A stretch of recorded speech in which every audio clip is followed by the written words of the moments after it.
So welcome to both of you. Claire, Cornil, you are Amundi's Chief Operating Officer, and also joining us is Barry Glavin, Amundi's Head of Equities. So Claire, to start with, building on the discussion, the fascinating discussion with Patrice Ken on sovereignty, as the new CEO of Amundi, one of the largest asset managers in the world, what does sovereignty mean to you?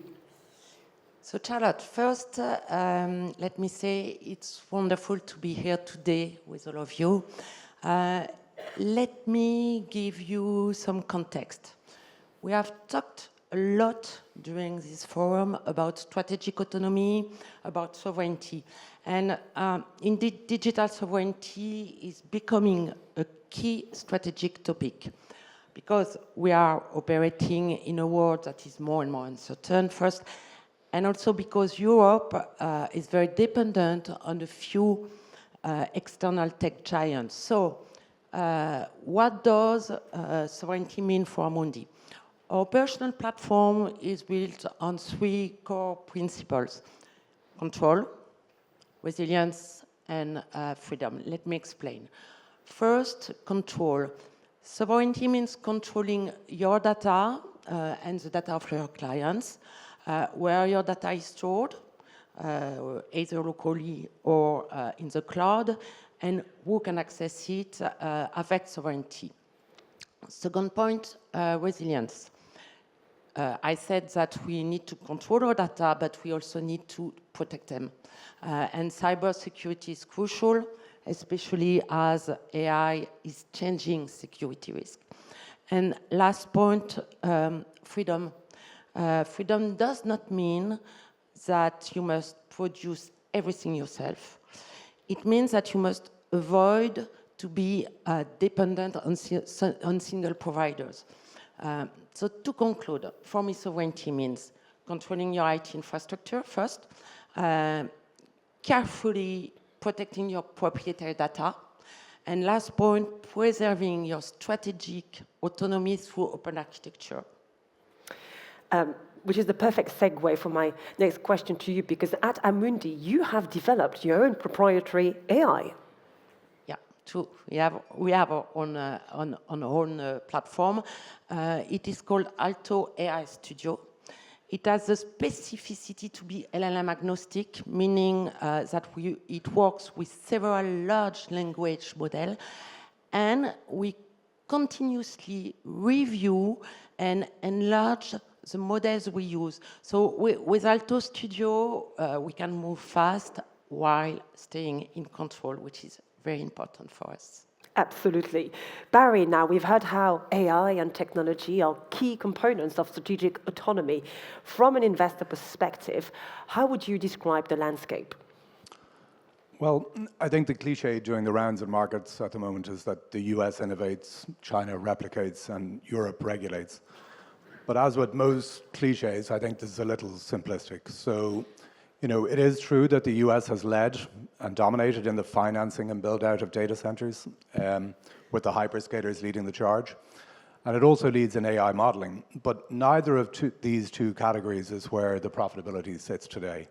So as with previous infrastructure booms, it's the providers of the picks and shovels that are the key beneficiaries for the time being. And so among these AI enablers, US players do have leads in certain categories, but European and Asian players also dominate certain key verticals. So it's very much a global value chain. Let me give you a couple of examples. So US companies obviously dominate the design of AI chips, but they rely on Taiwanese companies to produce them, who in turn rely on a European company to provide the equipment that's crucial for that manufacturing process. While US hyperscalers dominate the cloud provision, other key components like memory are dominated by Korean players, and European players lead in energy management, in cooling and cabling. So this value chain, while global, is actually very concentrated. And with demand exceeding supply and one or few players dominating each of these key categories, pricing power is really strong and profitability is at record levels. So what does that mean for equity markets? I think overall what we've seen is the US attracting the lion's share of the flows, a lot because of the weight of tech in their index, But for stock pickers who look at things on a bottom-up basis, the opportunities are very much global. And certainly the developments we have been talking about have been reflected in a buoyant and buzzing performance across equity markets. Valuations are high for new AI and tech players. So where do you see opportunities for investors going forward? Yeah, I think buoyant and buzzing are not really words you want to hear, kind of red flag, but I think there are three key issues that investors need to take a view on. I think the first one is that with over $1 trillion of capex being spent on data centers this year, the question is, what's the return on that investment? The second relates to profitability and the sustainability of profitability in that AI enabler space, particularly as it relates to the semiconductor companies. And the third is, what price are you willing to pay for this exposure? And pricing has typically been okay so far in this cycle. But the example we had this week of the largest IPO in history being 4 times oversubscribed and valued at 90 times revenues, so not 90 times earnings, 90 times revenues, Wow. suggests to us that investors are going to have to work very hard on staying disciplined as we work through the next phase of these companies coming to the market. So this is not to say that we're not bullish on AI. We are. And we continue to have exposure in our portfolios on a selective basis across the value chain. And we're looking for reasonable valuations. We're looking for sustainable earnings power. But we're also avoiding certain situations and trying to manage risk. So we're looking to avoid companies who are potentially misallocating capital on a massive scale. We're looking to avoid companies who are over-earning, where the normalization of earnings could lead to capital loss for shareholders. And we're looking to avoid companies with unproven business models. The second area we're studying and we're exposed to is companies away from the AI theme and the AI space today. So being bullish on AI requires the assumption that it will be deployed widely. And this will only happen if companies see the value in doing that. If the return on investment is there for companies, and if the opportunity to enhance productivity, expand margins, and grow earnings, and enhance shareholder returns is there. And that's an area where we don't see much AI hype. So across the market, in all geographies, in all sectors, what we see is an opportunity to invest in AI adopters, companies that will enhance their economics by deploying this technology.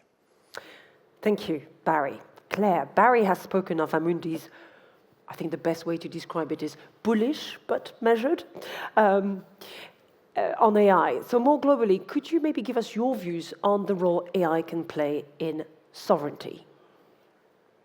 Sure, Charlotte. Let's say that for us, AI and sovereignty are not incompatible. On the one hand, it's true that AI means new risk. It can increase dependence on external providers. It can raise questions around sensitive data. And sometimes it can also feel like a black box. However, on the other hand, AI can also create new opportunities. It can help reinforce cybersecurity. It can help improve data classification. It can also automate repetitive tasks, and it can support better decisions. So for me, the question is not whether we should use AI. Not embracing AI would be like refusing to use the internet in 1995. So it's a nonsense. The real question is how do we use AI well? At Amundi, we strongly believe that AI is a fantastic accelerator. However, it should never be the final decision maker. People definitively must stay in charge. So in the end, I would say that sovereignty is not about resisting change. It's not about rejecting innovation. It's not isolation. Again, strategic sovereignty is about control. Control your data, control your infrastructure, control your decisions. And another point, for us also, technology and AI are no longer a competitive advantage on their own. It's how you use them that matters. And for me, I would say that the winners will be those who can leverage those new technologies while keeping control over decision making. Well, that's all very clear.